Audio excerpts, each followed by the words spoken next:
One more sleep until game day is my final chance to get you ready for it.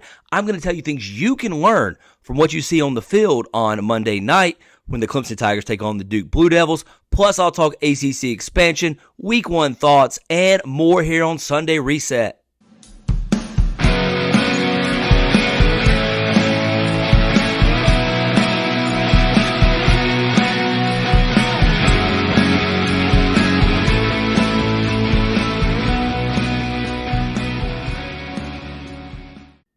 I'm Brad Senkiw, Executive Editor at allclemsontigers.com, and I appreciate you joining me here on the Sunday Reset, where I review what happened during the week and get you ready for the weekend. But this time is to get you ready for Monday night.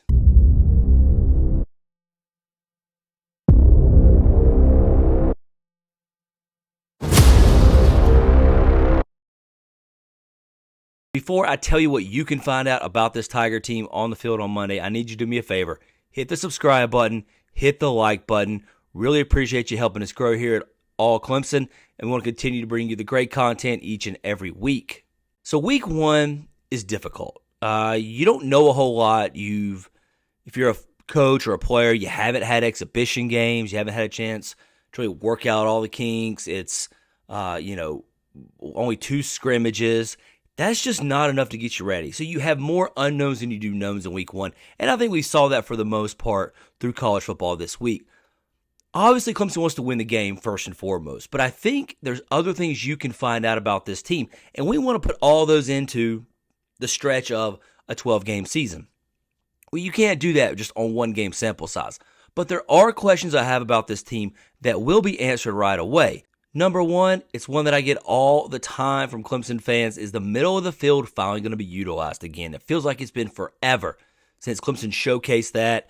Years of just 50-50 balls and routes that look like they didn't work, throws that look like they were off, and unable to hit the deep ball. But I think everybody wants to see the middle of the field used a lot more. And with Jake Brenningstool at tight end, with Antonio Williams, the leading returning receiver, back, and with Garrett Riley's new offense, I think you're going to find out a lot more in this first game against Duke, because I think the Blue Devils have to give something away. I think they keep their safeties back to avoid giving up the deep ball. I think they're going to play close to the line of scrimmage to stop the run. That means the middle of the field will be open. We'll see just how much the Tigers utilize that in Week 1. Next up, is there going to be a rotation on the offensive line because there's 7-8 guys that are good enough to play? Or is it because there's some struggles up front and maybe, Tristan Lee struggles at left tackle, or something doesn't work on the right side and you have to put some other bodies in there? Or is it going to be no rotation at all and you just kind of stick with the same 5? It's hard to tell going into Week 1 what that's going to look like. Dabo Swinney feels very good about this O-line. He says he's got 7 starters. Do they play all of those guys, and do they play for the right reasons? We're going to find that out pretty quickly. Has Cade Klubnik shaken off those jitters that we saw against Tennessee in the Orange Bowl last year? If you remember, that was the first time he really got pressured, got rushed, and had to make some quicker decisions, had to do some things. They just looked uncomfortable. Feet were all over the place, and he didn't really know what to do. Is that gone? Can he showcase the coolness, the calmness? And if he does that show how well coached he's been, how hard he's worked over the offseason?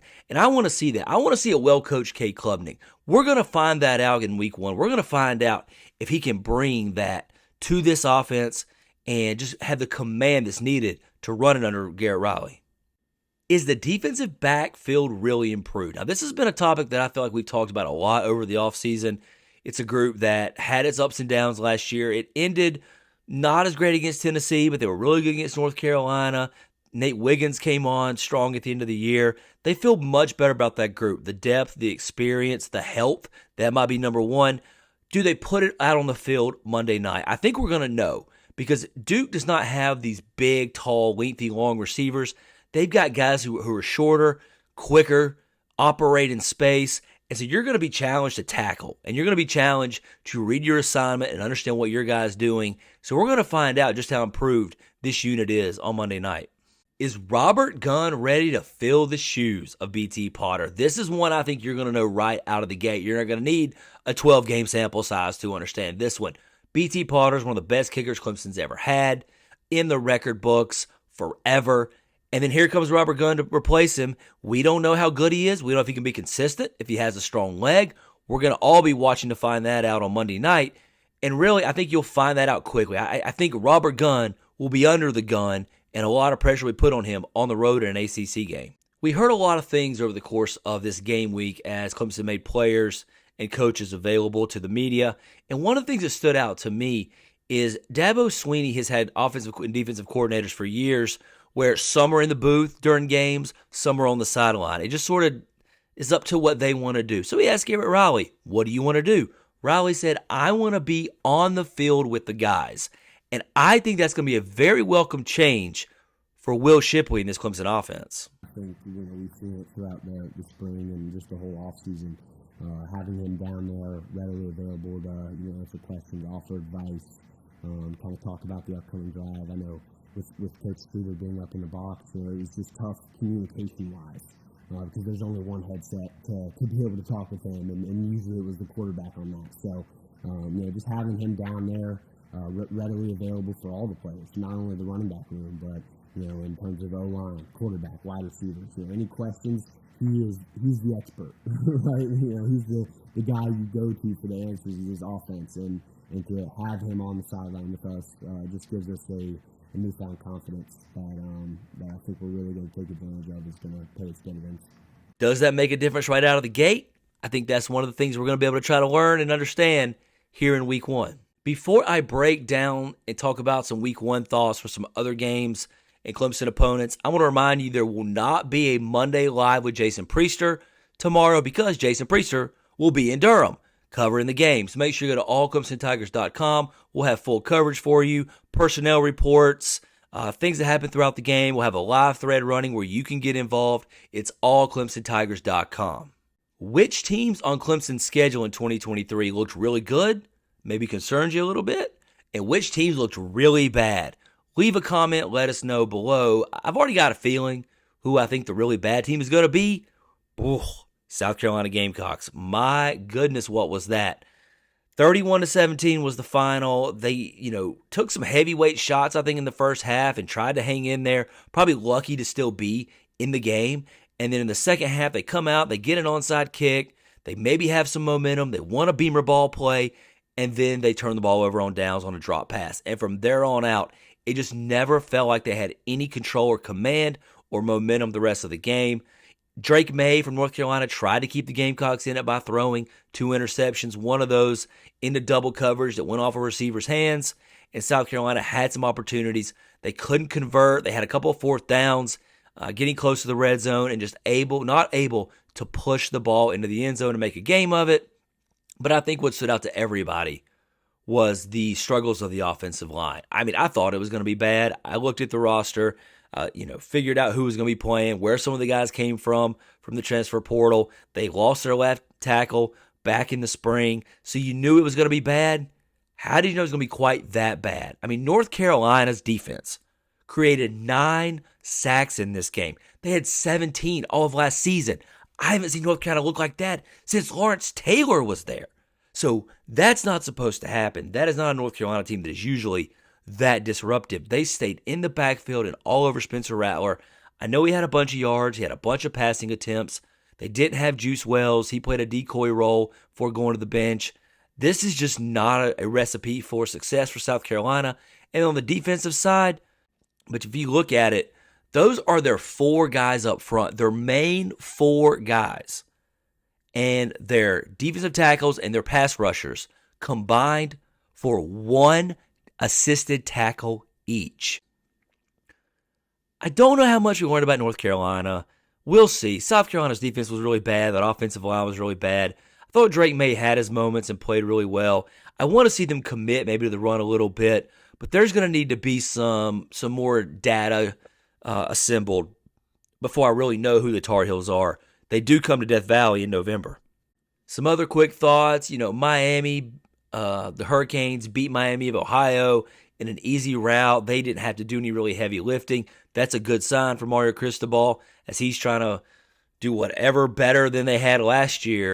And then a couple other opponents on Clemson's schedule. Notre Dame, Syracuse, routed a couple FCS teams. You expect that. I thought NC State and Wake Forest had some issues. Didn't think that the Wolfpack looked all that good or cohesive offensively under Robert Anai's offense and Brennan Armstrong, the Virginia transfer, against UConn in week 1. And then I thought Wake Forest struggled a little bit up front with their offensive line. ACC expansion. Oh, it's finally over. The long, long national nightmare has come to an end. And, to be honest with you, I'm just was so ready for it to be completed one way or the other. I don't even care that Stanford and Cal are in the league and SMU. It doesn't really bother me at this point. And, Clemson fans, I would tell you right now, there's no reason to be mad about this because I don't think the Tigers are going to be in the league very long. In fact, the school released a statement shortly after the announcement and the expansion in the ACC occurred. As you can see, the administration focused on the long-term future, and in my opinion, that long-term future means they're not staying in the ACC. I don't know what the timeline is. I've said many times on this channel, I don't think Clemson's in the ACC within 5 years from now. I still stand by that. And I think with all of these moves and all that keeps going on, that there's a chance that it keeps pushing that timeline up even more. But I don't know that this idea, this decision to expand necessarily greatly affects that, but it might get the wheels in motion a little bit quicker because I just don't think the Tigers, Florida State, and North Carolina, who all voted no, want to have anything to do with this league at this point. Bottom line, though, I do think it's a bad look for the league. NC State was the flip-flop vote that they were able to use to get this team in the league, or get these 3 teams in the league. And I just don't know if that's going to be divisive and create some turmoil. They're opposite now of North Carolina on this stance. But the fact that North Carolina was very open about voting no, and the fact that they brought in 3 teams, not just Cal and Stanford, but they added SMU as well, tells me that the ACC and the folks who wanted to bring these teams in did so because they don't think it's just Clemson and Florida State leaving. They think 3 teams are out the door, and they've got to keep the numbers balanced. Last Friday, we were at Magnetic South Brewery in downtown Anderson. We're going to be back there again this Friday to get you ready and preview the Clemson Charleston Southern home opener for the Tigers. So make sure you come out and see us 5 to 6 p.m. and we'll be broadcasting the show live here on YouTube. And last Friday, I made the decision to back the Duke Blue Devils when it came to covering the spread. And I'll be perfectly clear. I think Clemson wins the game. I took Duke to cover the spread because I think for Clemson to roll in this one, to pull away, and to look really good, they're going to throw the ball extremely well. And we just haven't seen that. We haven't seen it from Cade Klubnik on a consistent basis. We haven't seen it from this unproven receiving core. So until they do it, I'm a little hesitant. I think they'll create some big plays. I think it may take some time. I think Duke's going to keep those safeties back, and they're going to focus on stopping the run game and force Clemson to beat them that way. Is Clemson patient? Probably so. Can they win the game that way? Yes, but it might be difficult to cover. I don't think Clemson's going to put up a ton of points. I don't think Duke's going to score a ton of points because I think that Clemson defense is going to show up and dominate. We've seen the clock rules now for a whole week, basically, and it certainly feels like the plays are down. The just kind of a quicker game. I think these 2 teams are fine just getting through this one without trying to hurry up and run a bunch of plays or use a bunch of tempo. I like Duke plus the points, but I really like the under 55 for those very reasons. That's going to wrap things up here for Clemson Reset. Make sure you go to allclemsontigers.com all day Monday for game coverage. And please have a wonderful, happy, and safe rest of your Labor Day weekend. Enjoy LSU Florida State tonight, and make sure you join us back here next week on the Sunday Reset.